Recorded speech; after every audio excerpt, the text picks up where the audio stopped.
Bizning maqsadimiz esa ma'lum bir joydagi madrasani o'zining uslubi bor, u yerda o'zining tizimi, darsliklari bor, u yerda hamma muammo hal. O'ziga xos universitet. Ba'zi universitetlarda ham o'zining uslublari bor, o'zining qo'llanmalari bor, u yerda ham muammo hal bo'lishi mumkin.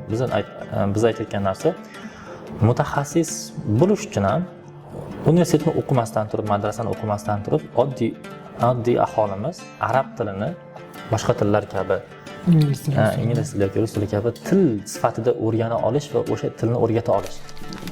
Hamma o'zidan oldin, masalan, bir tilni o'rganishdan, ayni arab tilini o'rganishdan oldin ona tilini yoki boshqa tilni bilish shart emas. Ya'ni shunda o'ziga yondash orqali, o'sha tilga kirish orqali, o'sha tilni muhitini yaratib, o'sha tilda shug'ullanish orqali bo'lish mumkin. Biz xuddiki maktablarda yoki biron bir universitetda mutaxassislik kitoblarimiz bo'ladi-ku, xuddi ana shunaqa kitoblarni o'zga tilda o'rganish kerak. Ya'ni shunchaki tilni o'rganish kerak emas, o'zga tilga o'rganish uchun tayyor bo'lish kerak. Bo'lib ham bular shunaqa muhim fanlarki, ularda kichkina xatoga ham yo'l qo'yish mumkinmi? Doriga o'xshaydi meniki. Doriga o'xshaydi. Nimaga? Masalan, biz dorini qachonki unga ehtiyoj sezganimizdagina tanovul qilamiz, qabul qilamiz va ana shu paytda bizga foyda beradi. Va qachon biz sog'lom bo'lsak yoki boshqa o'zimizning hayotimiz bir maromda ketadigan bo'lsa, bu dorilarga ehtiyoj tug'ilmaydi. Va hech qaysi insonni ko'rmaymizki, hali kelajakda bo'lishi mumkin bo'lgan kasalliklar uchun ham yaxshi o'xshatish bo'ldi shunchalar. Dorilarni qabul qilayotganligini, masalan, men keyingi yil shamollab qolaman deb turib, bu yil keyingi yilga qo'shib yaxshi dorilardan ichib olsam. Assalomu alaykum, yana bir bor ustoz. Salomatmisiz?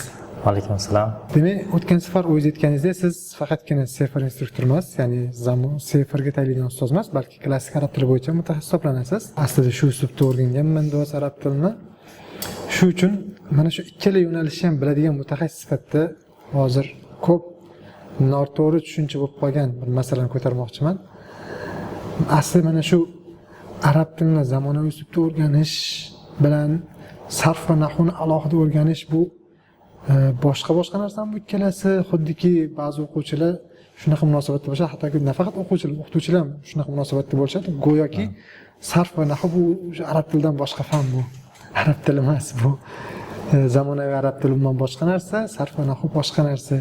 Bu tushunchalar qanchalik asosga ega va buni nima deb qanaqa qilib to'g'rilasak yaxshi bo'ladi? Xudo xohlasa bu safar ham o'sha o'tgan safargi yopiq qolib ketgan mavzuyimizni batafsil suhbatlashamiz siz bilan birgalikda. Xo'sh, bu ya'ni umumiy qilib aytganda o'quvchilar va o'qituvchilar orasidagi qo'shtirnoqchidagi sefarchilar va nahvchilar mavzusi desak, menimcha qiziqroq bo'lsa kerak. To'g'ri. Va ko'pchilik shu mavzuni farqlaydi. Bu o'zi mavzu qayerdan kelib chiqqan va o'zi haqiqatdan arab tili ikki turga bo'linadimi? Ya'ni nahvchilar o'rganadigan arab tili va ikkinchi yo'nalish sefarchilar arab tili bormi? Va nima uchun? Bu savollarni siz suhbatdan oldin ham ko'p suhbatlashganmiz va avvalambor o'zimga ham berganman. O'zim ham u sohaga o'sha qadam qo'yganimdan boshlab shu narsalar qulog'imga chalinadi va hozirgacha ham davom etadi. Va ayniqsa o'qituvchi bo'lib ishlashni boshlaganimdan keyin natijalarimiz ko'proq sertifikat bilan bog'liq bo'lib yuzaga chiqqandan keyin bu narsani atrofdan ba'zi tosh ham odiladi. Sababini bilmayman. Siz sifr o'qituvchisiz faqatgina yoki u faqatgina sifr yoki sertifikatga tayyorlaydi yoki umumiy olganda ikki tomondan nahv o'rganayotgan, ya'ni hozir nahv deb ataymiz uni, nahv o'rganuvchilar ichida sertifikatga topshirgan o'quvchilarning sizni sertifikatingiz bor, lekin arab tilini yaxshi bilmaysiz. Foydasiz bu xolos. Bu tomondan esa sertifikatga erishgan o'quvchilar, sertifikati yo'q, ya'ni nahv o'rganayotgan o'quvchilarni sizlar ya'ni ayblash kuzatiladi. Sizlar arab tilini bilmaysizlar, chunki sizlar gapira olmaysizlar degan maqsad. Ikkalalari ham bir-birlarini bu yerdagi hozir meni pozitsiyam, yana noto'g'ri tushunmanglar, qanaqadir sertifikatni himoya qilish yoki uni darajasini oshirish yoki teskarisi nahvni himoya qilish yoki darajasini oshirish emas, umumiy haqiqatdan o'zi biz nimaga muhtojmiz, tilimiz nima o'zi, nima qilishimiz kerak va bosib o'tgan o'zimizni tajribamizda o'tgan narsalarni ochiq o'rtaga tashlab muammoni hal qilish va o'quvchilarni ham to'g'ri fikrlashni shakllantirish. Chunki bu narsa orqasidan o'quvchilarda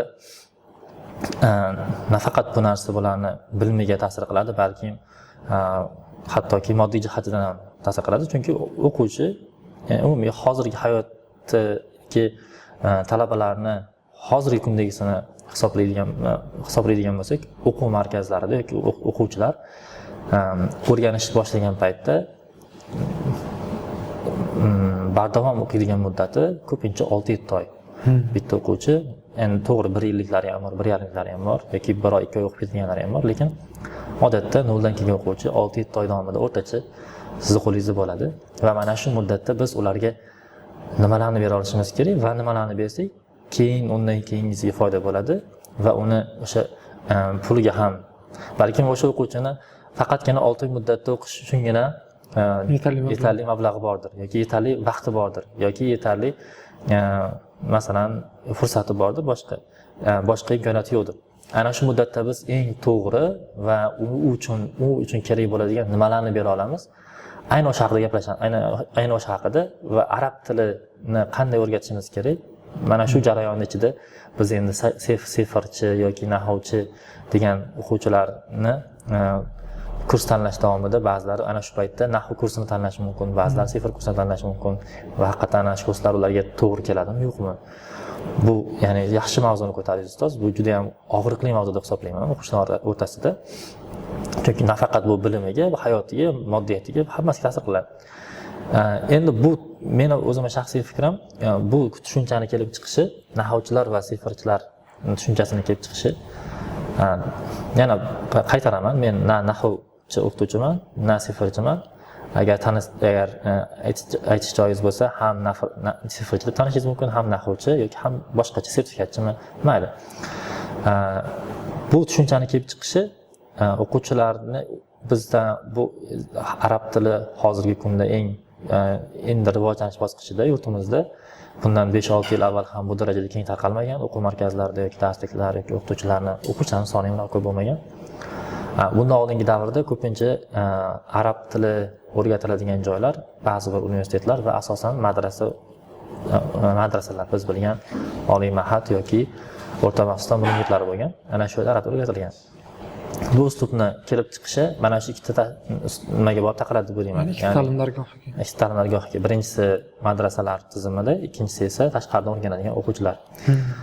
Men o'zim ikkita joyni ham, ya'ni ikkita joyni degani madrasada o'qiganim uchun ham va hozirgi kunda madrasadan tashqari tizimda ishlayotganim uchun ham bu ikkalasining orasini taqqoslashimiz mumkin. Albatta siz ham, chunki siz ham xuddi shundaysiz.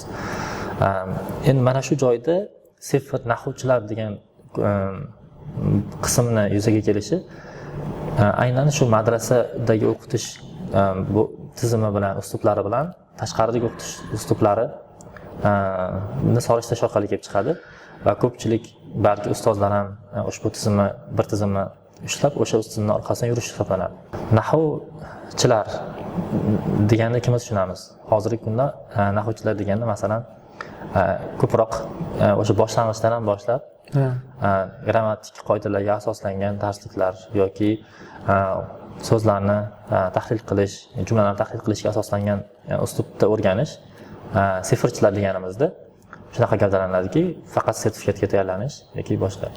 Qaysi biri to'g'ri va qaysi biri kerak? O'zi aslida nahv, endi umumiy hammasi nahvga borib taqalyapti. Nahv o'zi, ya'ni grammatika o'quvchi haqiqatan eng muhim narsami? Ya'ni tildagi eng asosiy narsami? Birinchi u tomondan gaplashsak, ya'ni umumiy tashqaridan olib qarayapmiz, nahv shunday narsami? Va ular qo'yayotgan sertifikat uchun tayyorlanayotgan paytda nahv umuman o'rgatilmaydimi? Yo o'rgatilishi kerakmi? Qancha o'rgatilishi kerak? Va aslida bu ikkalasi umuman bir-biridan boshqa narsami yoki yo'qmi? Shu savollar bizni qiynaydi. Va bu yerda aytish endi ko'proq shaxsiy fikrlar endi ochiqlaydigan joyda turganimiz uchun balkim bu gaplardan keyin bizga qanaqadir toshlar otilishi mumkin, balki qarshi fikrlar ham bo'lishi mumkin.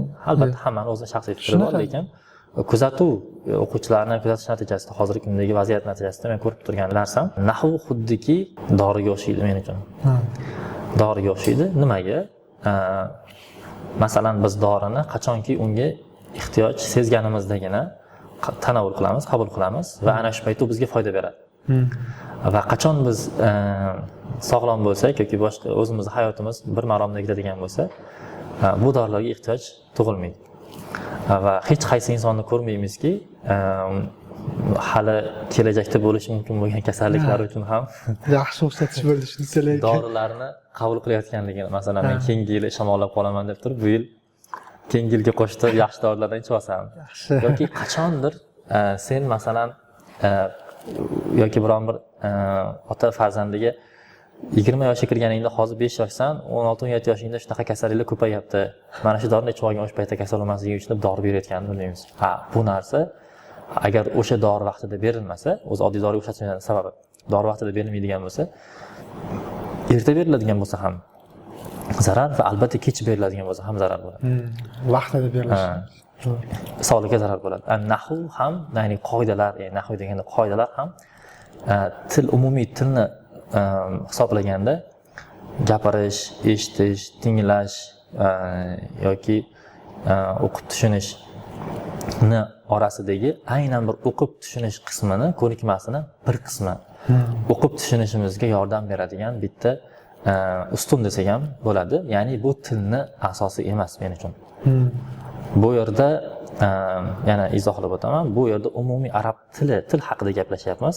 Mutaxassislik uchun yoki madrasalarda o'rgatiladigan nahvni umuman bu yerda qadrini bu yerda yoki pasaytirish yoki u narsa emas, shunchaki oddiy arab tili o'rgangan paytda qoidalar qanchalik muhim. Ba'zilar bor qoidalarni juda ham muhim deyishadi. Mana shu eng muhimi shu. Hozirgi gaplarimiz o'sha qatlam uchun va ikkinchi toifa bor, butunlay qoidalarsiz o'rgataman yoki qoidalarsiz o'rganish kerak tilni deydi. Nahvning ahamiyati yo'q. Nahvning ahamiyati yo'q deydi. Bu qoidalarni faqat qoidalar birinchi o'rinda turadigan degan odamlar uchun mana shu dori menimcha to'g'ri tursa kerak, chunki nahv fanni o'rganayotgan paytimizda o'quvchilar til o'rganmaydi-da. Fan o'rganadi. Nahvni fan darajasiga olib chiqib qo'yishdi va nahv o'rganayotgan o'quvchi tildan ko'ra o'sha nahv bandi grammatikadagi atamalar bilan va qisqa jumlalarda shu atamalardan foydalanib qayta ustida ishlash bilan vaqt ketadi. Tasavvur qiling, meni qo'limga noldan o'quvchi keldi va faqatgina harflarni biladi, so'zlarni qo'shib o'qiydi. Va men unga agar nahvdan dars beradigan bo'lsam, uni faqatgina 6 oygina vaqti bor yoki 2 oygina vaqti bor. Nahvdan u arab tilini o'rganaman deb kelgan. Arabcha gaplashishi, umumiy oddiy arab tili. Bu madrasalardagi arab tilidan farqli ravishda umumiy arab tilini. Hozir madrasalar haqida ham suhbatlashamiz. U o'quvchiga men 6 oy muddatda 2 yo'nalishda dars berishim mumkin. Birinchisi, hozirgi kunda ko'p bo'layotgan nahv masalan 1, 2 yoki 3 ni o'qitishim yoki o'shani yonida yondosh shifohiy mabdal qiroat yoki shunga o'xshagan bironta so'zlarni o'qitishim mumkin va sarf o'qitishim mumkin, sarflarni butun boblarini tuzatishim mumkin. Shu narsani qila olaman xolos. Bu narsani agar yo'g'risini qila olaman. Bularni qilgan agar 6 oy ichida buni qilsam ham katta gap aslida. Va buni qilganimdan keyin 6 oy o'qigan o'quvchi qanaqa natijaga erishadi? Ya'ni umumiy tilni ishlata olish darajasida oladigan bo'lsa, hech narsaga ishonmaydi. Chunki masalan, agar shunaqa bizda bir tashkilot chiqsa yoki qanaqadir imtihon tashkil qilinsa-yu, haqiqiy o'quvchini darajasini aniqlabgina qabul qila oladigan. O'zi o'quv markazlari ko'p ham shunaqa, endi nima aytyapman? Hamma ittifoq qilgan bitta o'quv markazi yoki qabul qilsa-yu, o'sha o'quvchilarni daraja qabul qilsa, ana shu o'quvchi men xolis aytganda til bilish darajasi bo'yicha borib turib A1dan boshlaydi. Men A2dan boshlaydi, juda bo'lsa. Ya'ni ham joydarcha tushuntiramiz degan paytda deylik, 6 oy davomida faqatgina sarf bilan nahvni o'qigan o'quvchi agar o'zini ichidagi birorta fikrni bildirishga keladigan bo'lsa, qo'ldan hech narsa kelmay qoladi. Bu to'g'ri. Yoki birorta matn o'qib badiiy tarjima qilib berish masalasi ham unda nolga teng bo'lib qoladi, to'g'ri. Endi bu ikkinchi tarafni qarshisi, ya'ni ko'p zamonaviy uslubda o'qiydigan o'quvchilar butunlay qarshi tushuna olishadi deb butunlay qoida kerak emas deyishadi. Nahvdan mutlaq voz kechishadi. Nahv degani ana shu butunlay o'sha uslubni tushunib, yo'q, nahvni o'rganmaslik kerak. Qoidalarsiz ham tilni o'rganamiz-ku. Mana masalan, tug'ilganimizda 4-5 yoshga kirganimizda ona tilimizda bemalol gaplashamiz-ku. Yoki u paytda qoidalarni bilmaymiz, masalan, hozir ham bilmaymiz, demak gaplash uchun kerak emas-kan deydi. Bu gap ham qisman to'g'ri, lekin bu yerda ham muammo bor. Qanaqa muammo? Butunlay biz qoidalardan voz kecha olmaymiz. Nimaga? Chunki til to'g'ri muhit orqali o'rganiladi, yashash orqali o'rganiladi, ko'nikma. Chunki agar bizda yon atrofimizda arabiy muhit bo'lganda, masalan, arab davlatidan birontasida yashaganimizda yoki yonimizda biron bir arab do'stimiz bo'lsa, doimiy muloqotimiz bo'lsa, yoki biron bir shahrimizda arab mahallalar bo'lsa yoki shahar bo'lsa-da, masalan, ana shunaqa joy bo'lsaki, ana shu joyda biz yashasak va u yerda hech qanaqa qoidalarni o'rganmasdan ham, shunchaki ular bilan muloqot orqali ham tilni bemalol o'rganish mumkin va u hamma buni biladi. Lekin afsuski, bizda hozir unda imkoniyat yo'q. Ya'ni biz yonimizda arab sherigimiz bor, o'zi arablarni topishgandan kam va yana bir unaqa davlatda yashaymiz. Demak, o'rganmasligimiz kerakmi? Degan savol tug'iladi. Yo'q, o'rganish kerak. Uni bitta yo'li bor. Men o'zi shunaqa deb bilaman. Buni o'sha qisqa so'zlarni, birinchi jumlalarni tuzish orqali va tuzayotgan paytda tabiiyki biz qoidalarga ehtiyoj sezamiz va qoidalarsiz bu narsani amalga oshirib bo'lmaydi. Ikki tomondan ham, ya'ni qoidalar bilan deganlarni uchun ham bu ta'sir qiladi. Bu misolimiz to'g'ri keladi.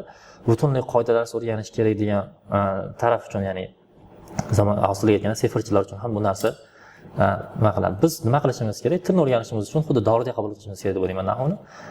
Kerak paytda qabul qilib davom etishimiz kerak. Chunki o'zi til o'rganishdan maqsad nima? Masalan, aytaylik, sizda savol tug'ilishi mumkin. Nahvni bilmasa, mayli, sizda savol tug'ilishdan oldin biz sizga savol beramiz. Nahvni mukammal bilishdan yoki o'rganishdan maqsad nima? Ya'ni bu savolga o'zimga men javob berishim kerak. Mayli, sizga yoki umumiy o'quvchilarga, tomosha qilayotgan o'quvchilarga ham shu narsani shakllantirib olish uchun o'rganishdan maqsad nima aslida? Nahv deganda yana o'ylamang, bu yerda nahv deganda biron bir kitobni, to'liq nahv kitobini olib, faqat shu yo'nalishda, uni qoidalar asosida, faqatgina asosiy kuch qoidalarga berilgan uslubdagi nahv, umumiy arab tilida aytgandek nahv emas. Ana shuni o'rganish nima uchun? Xo'p, endi bu borada o'zi aslida meni o'zim alohida fikrlashim bor. Misol uchun deylik, men o'zi bu borada sizning fikringizga qo'shilaman. Yana bitta qo'shimcha qilgan bo'lardim, shu bilan javobim ham chiqadi. Nahv va sarfni bilish men uchun til bilishi, ya'ni til o'rganishi formulasi hisob. Ya'ni deylik, misol uchun bitta gapni men yodlab ham o'rganishim mumkin. Deylik, men arabchada bironta gap tuzishi, o'sha gapni yodlab, qanaqa aytayotgan bitta yodlab o'rganishim mumkin. Lekin o'shanga o'xshagan yana bitta gap tuzaman degan paytimda uni ham yana boshqadan yodlashim kerak. Nahv men uchun shunaqa narsaki, bitta gap tuzishni o'rganib olganimdan keyin keyingi safar o'zimda mavjud bo'lgan so'z boyliklar bilan menga o'xshagan gap tuzib ketish. Ya'ni bitta gap tuzgan paytimda o'shaning ichidagi nahviy qoidalarni bilib olib turib, keyin uni shunga o'xshash boshqa gaplarni tatbiq qilish. Vosita tilni nisbatan tezroq o'rganishga yordam beradigan vosita. Xuddi shunday. Va buni o'rganishdan maqsad nima deb degan savolga gapirish, arabcha. Arabcha gapirish va arabcha matnlarni to'g'ri tarjima qilish va arabcha jumlalarda yozish degan fikr bildirish. Endi eng oson, sodda qilib tushunganda o'quvchilarga nahv o'rganishdan maqsadingiz nima desa, hamma aytadi, men o'sha to'g'ri tushunishim uchun berilgan oldimda bir matn keladigan bo'lsa, ana shu matnni to'g'ri tarjima qila olishim, nahvni bilishim kerak. Nahvni bilish kerak, to'g'ri. Lekin ana shu tarjimasini to'g'ri qila olish uchun, tushunish uchun aynan shu butunlay uni kirchikligigacha, mayda qismlarigacha biz til bilan aytganda tarkib bilan o'rganish shartmi yoki aynan o'sha paytda kerakli qoidalarni, masalan, zaruriy qoida. Fe'ldan keyin buni bajaruvchisi keladi, ya'ni foil keladi. Bu foil i'robi doim rof bo'ladi. Ana shuni bilgani kifoyami yoki foilni mushtoq bo'lishi yoki uni jomid bo'lishi yoki zamir bo'lishi, boriz mustatir bo'lishi, ana shu narsalarni ham birdaniga o'rganib ketish kerakmi? Boshlang'ich o'quvchiga, masalan, kelgan o'quvchiga til nahvchilar shuni o'rganamiz. Ya'ni nahv qismidagi o'quvchi shuni o'rganishadi. Bir kelganda boshlang'ich o'quvchi, bir daraja o'quvchi foilni boriz, mustatir yoki har qanaqa ko'rinishda kelganligini o'rganib ketadi bir deganda. Lekin aslida bu narsa ta'sir qiladimi, yo'qmi o'zi? Kerakmi o'zi bizga hozir? Xuddi dorini eritib berayotganga o'xshaymizda. Kelajakda kerak bo'lib qoladi. Hozirlab qo'yar kelajakda. Yoki maf'ul mutloq mavzusiga keladigan bo'lsak, maf'ul mutloqni 3 turli bo'lishi, bayonini, navini bayon qilishi yoki adadini bayon qilish, ta'kidlash uchun kelishini o'rganadi boshida, lekin kuzatayotgan kitob, o'qiyotgan kitobida o'sha darajadagi kitobda aynan o'sha narsalar bormi o'zi yo'qmi? O to'g'ri maf'ul mutloqni bilish kerak, lekin hamma turini bilish kerakmi va to'liq bilish kerakmi o'zi o'sha darajada? A1 darajadagi, A2 darajadagi o'quvchi bilish kerakmi? Yo'q, albatta. Chunki bilgani bilan bu narsalarni qo'llamaydi. faqatgina vaqtni o'shanga kuchini miyada sarflashda qoladi. joyband qiladi yana. Sarflashda qoladi va keyinchalik mabodo kelgan taqdirda ham tushunmaydi. Va xayolida tushunadiki, bu narsa ikki xil narsa ekan. Nahv alohida fan ekan, arab tili boshqa fan ekan. Aslida biz nima qilishimiz kerak edi? Bu narsadan kerakli paytda kerakini olib turib, xuddi doridek foydalanib, to'g'ri yo'lda davom etishimiz kerak edi. Tezroq natijaga erishardik. Bu mavzu endi boya aytganimiz o'zi asli gaplashishga juda ham katta mavzu-ku. Endi shuni kelib chiqishini o'zi so'raysiz. Kelib chiqishini to'g'ri aytdingiz. Ikki xil ta'lim muassasasida, madrasalarda asosan nahv o'qitiladi, bu yoqda boshqa uslubda yoki tashqarida, uchinchi sentrlarda, o'quv markazlarida umumiy muloqot qilishga kuch beriladi. Natijada madrasaning o'quvchilarining ichida nahvni asosiy o'ringa qo'yish, ularning albatta sababligi bor bo'lsa kerak bunga, bekorga emasdir. Shuni sababini hozir yoritib beraylik. Nimaga madrasaning o'quvchilari nahvni asosiy o'ringa qo'yishadi? Nima uchun nahvga ko'proq bosim berishadi? Bu yoqda o'quv markazlarida yoki boshqa umuman tilshunoslikka mo'ljallangan o'quv yurtlarida nahvga nisbatan yengillik bilan qarashadi. Sababi nimada buni? Bu bevosita o'sha o'quvchilarni ma'lum bir darajaga tezroq olib chiqib, ana shu uslubda, ya'ni arab tilidagi kitoblarni o'qitishga e'tiborni qaratish bilan bog'liq madrasadagi o'quv tizimida. Siz ham o'sha yo'lni bitirgansiz, vaziyatni ko'rgansiz, o'zim ham. Va shundan ko'rib aytamanki, madrasa tizimi bilan, madrasada o'qitiladigan arab tili bilan, undan tashqari o'qitiladigan umumiy arab tilini, biron bir universitet bo'lsin yoki boshqa bo'lsin, umumiy arab tilini butunlay farqi bor. Siz madrasada o'qisangiz, kelajakda madrasa talabasi bo'lsangiz, sizda vazifa bo'ladi. U yerda bilasiz, u arab tilida yozilgan kitoblarni o'qishimiz kerak va u tilda yozilgan ilmlarni o'rganishimiz kerak va bu ilmlar juda ham muhim va unda biron bir xato tushuncha yoki boshqa narsa bo'lmasligi kerak. Bu hammaga ma'lum. Ana shu sababli madrasadagi tizim shunga moslashgan arab tili. Va madrasa ya'ni ko'pchilik nazdida, ya'ni bundan xabar bo'lmagan odamlar nazdida faqatgina arab tili o'rgatiladigan joy, mana shu muhim joy haqiqatan deb shakllanib qolgan va 4 yil o'qigan o'quvchini ular 4 yil davomida arab tilini o'rganib, arab tili o'qib, faqat arab tili o'qib bitirgan o'quvchi deb qarashadi. Lekin aslida unday emas. Buni o'sha yerda o'qigan o'quvchilarning o'zi biladi va uni tanishlari yoki atrofdagi shu sohada bo'lgan odamlar biladi. Arab tili u yerda nima va qanaqa o'rinda? To'g'ri, arab tili juda ham muhim va doim arab tili darslari bo'lgan, lekin ammo til sifatida tilni o'zini sifatida u dastlabki birinchi yilda juda ham eng yuqori darajada muhim darajasida bo'lsa, keyingi yildan yilga, ya'ni bosqichdan bosqichga uni o'rni, ya'ni hattoki darslardagi soni ham, haftalik soatlari ham kamayib boradi va borib masalan 3-4 kursga borganda haftada 2 marta yoki 1 marta dars soatlariga qaraydigan bo'lsak va undan keyin ham bo'lishi mumkin, hozirgacha ham undan keyingi bosqichlar ham davom etishi mumkin, lekin 1 marta yoki 2 marta bo'ladi. Ya'ni bu degani haftada 1-2 martalik darslar degani u muhimlik darajasi ancha pasaygan degani. Ya'ni 4 yil o'qigan odamni faqatgina arab tili o'qiganda tushunmaslik kerak. U yerda boshqa juda ham katta muhim fanlar bor. Ana shu fanlarni o'qish uchun boshlang'ich birinchi kursda yoki bo'lsin, masalan, qisqa bo'ladigan bo'lsa, birinchi kursda eng yuqori o'rinda turadi. Bundan keyin o'rni pasayadi.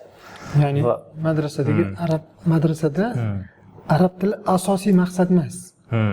U asosiy g'oya emas. Avval shuni tushuntirib olmoqchiman, keyin qanday o'rganiladi va nima uchun ular faqat nahvga e'tibor berishadi. Buni sababi ham shunda.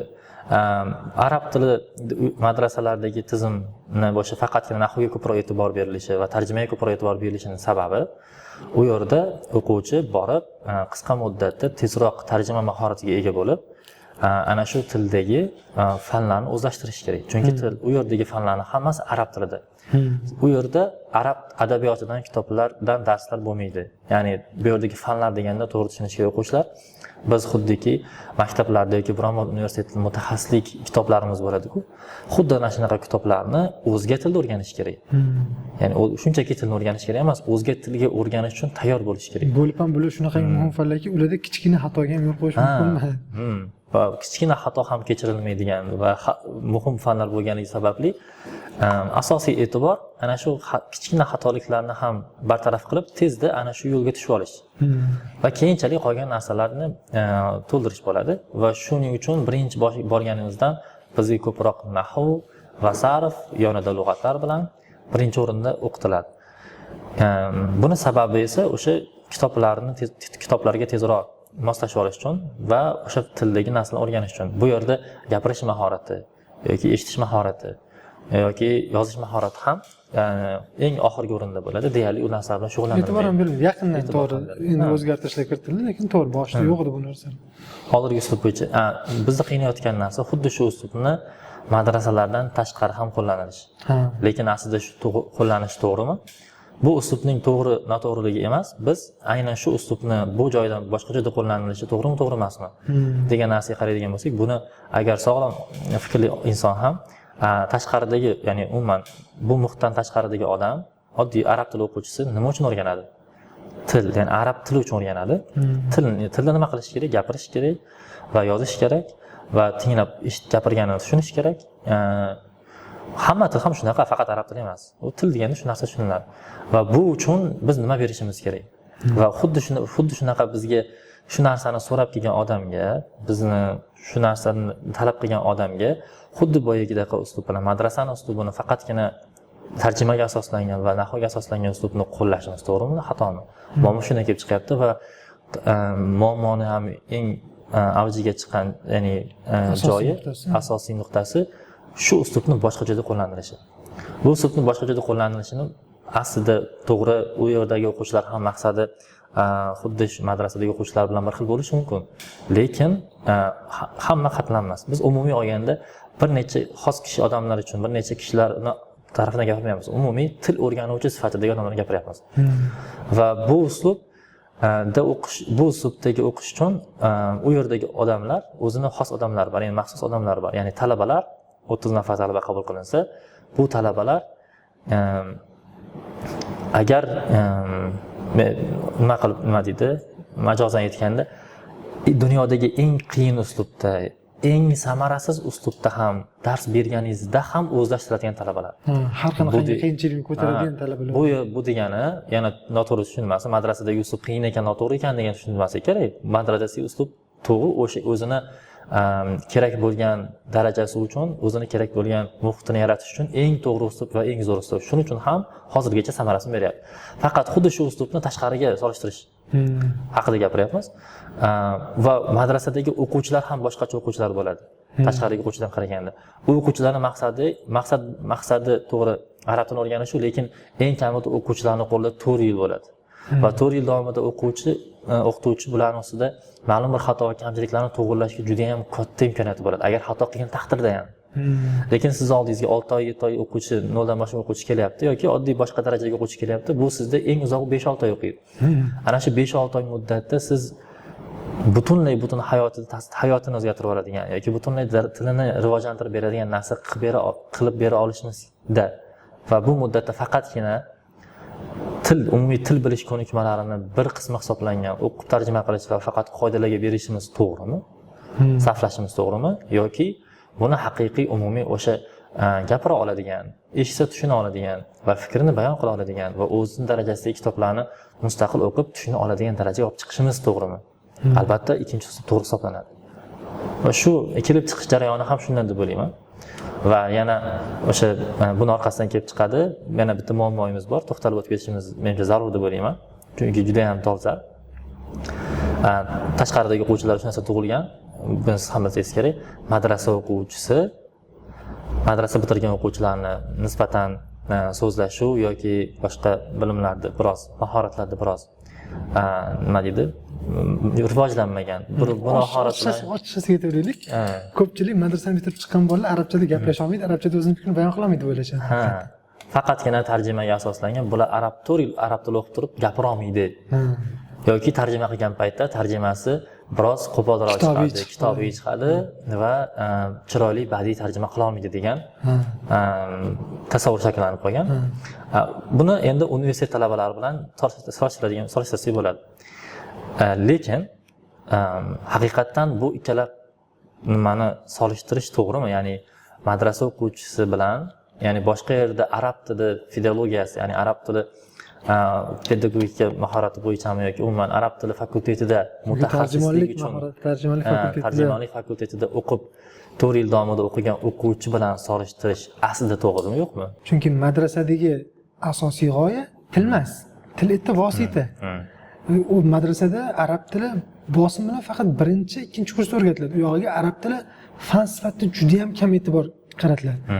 Bu yoqda tarjimonlik fakultetida o'quvchini asosiy g'oyasi o'zi tarjimonlik. Uni asosiy darsi arab tili bo'ladi. Men o'ylashim bo'yicha agar to'g'ri bilayotgan bo'lsam, to'g'ri eshitgan bo'lsam, hattoki o'sha til fakultetlarida, tarjimonlik fakultetlarida 1-kursdan to 4-kursgacha ham arab tili haftasiga eng kamida 3 yoki 4 para kirsa kerak. Ularning asosiy maqsadi til. Bu yoqda asosiy maqsad til emas.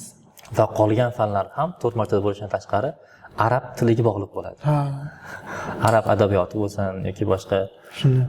Bu degani faqat o'sha til mutaxassisligi uchun kirgan bo'ladi. Madrasa o'quvchisi nima uchun kirgan bo'ladi? Madrasa o'quvchisi u mutaxassisligi arab tili emas, arab tili yondosh. Endi u shar'iy bilim uchun kirgan. Shar'iy bilim bo'lsa arab tilida olinadi. Arab tilida olinadi va bu yo'l-yo'lakay arab tilini o'rganib, boshqa mutaxassis u bitirgandan keyin diniy ta'limga ega olim bo'lishi kerak. Mutaxassis shakllanadi. Uni mutaxassisligi bilan o'zi buni mutaxassisligi umuman farq qilyapti. O'rganayotgan narsasi maqsadi ham boshqacha. Lekin ikkalasi ham arab tili bo'lgani uchun solishtirish paydo bo'ladi. Lekin mana shu solishtirishni o'zi umuman qo'pol, ya'ni xato. Solishtirishni o'zi xato. Solishtirishdan avval mayli solishtirgan taqdiringizda ham baribir qanaqadir narsalar yuzaga kelishi mumkin. Qaysidir tomon masalan madrasani bitirib o'qigan o'quvchilarning ham juda ko'pchiligi aslida o'zlari ustida ishlab turib bitirgan paytida o'sha boshqa universitetlardan qaraganda yuqori darajaga chiqishadi. Buni hamma tan oladi. Hattoki oxirgi payt nisbat tenglash yuqoriga ham chiqa bo'lishi. Yuqoriga o'tib ham ketishyapti, to'g'ri. Agar ularning o'ziga tilga ketganda sertifikat miqyosida qaraladigan bo'lsa, albatta to'g'ri. Hozirgi kunda masalan arab tili imtihonida, oliy mahad imtihonlarida sertifikat ham qabul qilinadigan bo'ldi. Ana shu qabul qilingan paytda o'quvchilar endi sertifikatga qiziqish boshlandi. Natijada 100% talabalar 100% talabalarning hammasi B2 darajadagi sertifikati bor. Bu daraja solishtirganda ham menimcha bironta universitet yo'qki, butun bir guruhi to'liq bir darajaga erishgan. To'g'ri bo'lishi mumkin, zo'r o'quvchilar kamdan kam. Bu degani solishtirishni o'zi xato va solishtirgan taqdiringizda ham aslida bu kam joyi yo'q demoqchiman. Endi o'zim shu sohadan chiqqanim uchun ham, shuni o'qiganim uchun ham, shu yerda o'qiganim uchun ham buni o'sha tashqaridan noto'g'ri tushunmaslik uchun aytyapman. Buni faqatgina himoya qilish nimasida emas. U yerga siz agar tashqaridagi o'quvchi bo'lsangiz, o'zingizni u yerdagi o'quvchilarga taqqoslamang va ularni ham o'ziga taqqoslamang. To'g'ri. Ikkalasi chunki yo'li boshqa alohida. Umumiy xulosa sifatida aytadigan bo'lsak, aslida hech qaysi bir uslubda xato uslub deb bo'lmaydi. Ya'ni madrasadagi birinchi sarf va nahvga bosim berish ham alohida bitta uslub. Bu yoqda o'quv markazlarida yoki manba boshqa universitetlarda, ya'ni shar'iy ta'lim o'rgatilmaydigan universitetlarda shuncha arab tili asosiy til sifatida, fan sifatida o'rgatiladigan joylardagi uslub, ya'ni qoidalarni kamroq berib, asosan gapirish, tarjima qilish, badiiy tarjima qilish mahoratiga kuch berish ham bu ham bitta alohida uslub. Xatolik uslubda emas, uslubni noto'g'ri joyda qo'llashda, ya'ni. Xuddi shunday. Bizning maqsadimiz esa ma'lum bir joydagi madrasani o'zining uslubi bor, u yerda o'zining tizimi, darsliklari bor, u yerda hamma muammo hal. O'ziga xos universitet. Ba'zi universitetlarda ham o'zining uslublari bor, o'zining qo'llanmalari bor, u yerda ham muammo hal bo'lishi mumkin. Biz aytayotgan narsa mutaxassis bo'lish uchun ham universitetni o'qimasdan turib, madrasani o'qimasdan turib, oddiy aholimiz arab tilini boshqa tillar kabi ingliz tili yoki rus tili kabi til sifatida o'rgana olish va o'sha tilni o'rgata olish. O'sha jihatdan gapiryapmiz bu yerda. Umumiy bir joyni hozir kamchilik yoki ko'pchilik nimasini natijalarni solishtirishni nimasida emas. Va muammo nimadan kelib chiqyapti? Ana shu uslublar o'zimiz bu yerga alohida uslub yaratishimiz kerak. Va bu uslubimiz nimaga asoslangan bo'lishi kerak? O'quvchi qisqaroq muddatda, ya'ni qisqaroq muddat deganda oddiy o'quv talab qilinadigan o'rtacha muddatda gapira olishi, eshita olishi va birdaniga o'sha fikrni bayon qila olish va til ko'nikmalaridan hammasini baravar rivojlantira olishi kerak deb o'sha natijani biz qanaqa qilib berishimiz kerak? O'sha uslub haqida gapiryapmiz. Va buni ham o'zining uslublari bor va dars ham olib borilyapti bu borasida. Faqat bu hozirgi gaplarimiz yuqoridagi o'quv hali bu sohaga endi qadam qo'ygan o'quvchilarni fikrlarini to'g'irlash maqsadida. O'zi umuman bir til o'rganish sifatida olib qaraydigan bo'lsak, qachon aynan nahvga oid bitta kitobni to'liq o'qib chiqishga e'tibor qaratish kerak, nahvodagi ma'lumotlarni chuqur o'rganishga qachon e'tibor qaratish kerak, ya'ni aynan deylik sifr tizimida baholaganda qaysi darajadan keyin bu narsaga e'tibor qaratish kerak? Oddiy til o'rganuvchi sifatida aynan nahvga kirishish, alohida fan sifatida o'rganish, masalan, biron bir kitobni to'liq tugatishmi, mashhur kitoblardan birontasini alohida kirishmi, bu agar o'sha o'quvchida kelajakda mutaxassis o'qituvchi bo'lish maqsadi bo'lsa yoki o'sha matnshunoslik yoki manbashunoslik yo'nalishlarida biron bir ilmiy ish qiladigan bo'lsa, ana shu bu qism ana shu maqsad bo'ladigan bo'lsagina o'rganishni tavsiya qilaman. Ungacha bo'lgan darajalarda, masalan, u B1 bo'ladimi, B2 bo'ladimi yoki C1 darajada bo'ladimi, hattoki C2 darajada ham butunlay o'sha nahv kitoblarini to'liq asosiy fan sifatida o'rganish xato deb o'ylayman. Ya'ni bu kuchni boshqa joyga berish mumkin bo'lgan paytda zarurat bo'lmagan o'ringa sarflash deb o'ylayman. Chunki o'z boya gaplashganimizdek, bu dori, ya'ni kerak paytda qabul qilamiz, kerak emas paytda davom etishimiz kerak. Va shu doriga mana shu darajaga erishishimizga, hattoki C1, C2 darajaga erishish uchun ham menimcha juda ham o'sha butunlay nahv kitoblarini to'liq yodlab olish yoki qoidalarni, ta'riflarni bilish, u narsalar zarur emas deb o'ylayman. Asosiy til bilish deganda nimani tushunadigan bo'lsa, gapirishmi, eshitishmi, o'sha narsa bilan ko'proq shug'ullanish va zarur bo'lganda bizga kerak bo'lgan paytda o'shani foydalanish kerak deb o'ylayman. Madrasalarda o'zi shundoq ham keyingi fanlar arab tilida bo'lganligi uchun nahv ham arab tilida o'rgatiladi to'g'ridan to'g'ri. Yoki u birinchi o'zbek tilidagi nahv qo'llanmasi bo'lsa ham atamalar tarjima qilinmagan bo'ladi. Endi mana shu ba'zi qo'llanmalar bor, deylik, madrasadagi emas, boshqa o'quv markazlarida yoki boshqa ta'lim muassasalarida qoida sifatida o'rgatish uchun nahvodagi nazariy atamalar bor-ku, misol uchun o'sha gap bo'laklarining nomi deymizmi yoki boshqa nahvodagi qoidalar bormi? O'shalarni mutlaq o'zbekchalashtirib yuborish. Bunga nima deysiz? Bu qanaqangidir zarar bormi yoki unaqa ahamiyat berishga arziydigan bir narsa emasmi? Endi ba'zi universitetlarda shunaqa qo'llanmalar asosida shakllangan va shu tarzda keyin o'quv markazlarida ham shu qo'llanma qilib olinadi. Endi til o'rganayotgan paytimizda bu bizga majbur qiladi avval o'zimizning tilimiz bilan, ya'ni ona tili o'zbek tili bilan solishtirishga asoslanganligi uchun o'zbek tilini ham yaxshi bilishimiz kerak bo'ladi. Aniqlovchi, sifatlovchi yoki gap bo'laklari, ergashgan gap yoki bosh bo'lagi, shunga o'xshagan ona tiliga oid bo'lgan shu atamalarni ham bilishimiz kerak bo'ladi. Aslida bu uslub ham foydali, lekin butunlay buni hamma o'quvchilar umumiy arab tilini o'rgatish uchun bunday foydalanish biroz xato deb o'ylayman.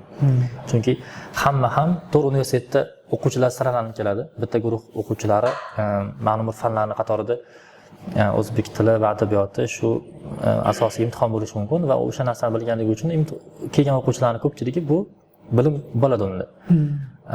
Ularga masalan bu narsa osonroq bo'lishi mumkin. Solishtirib o'rganish, ega, kesim yoki bosh bo'lak yoki qaratqich kelishiki yoki shunga o'xshagan atamalar o'rganish oson bo'lishi mumkin.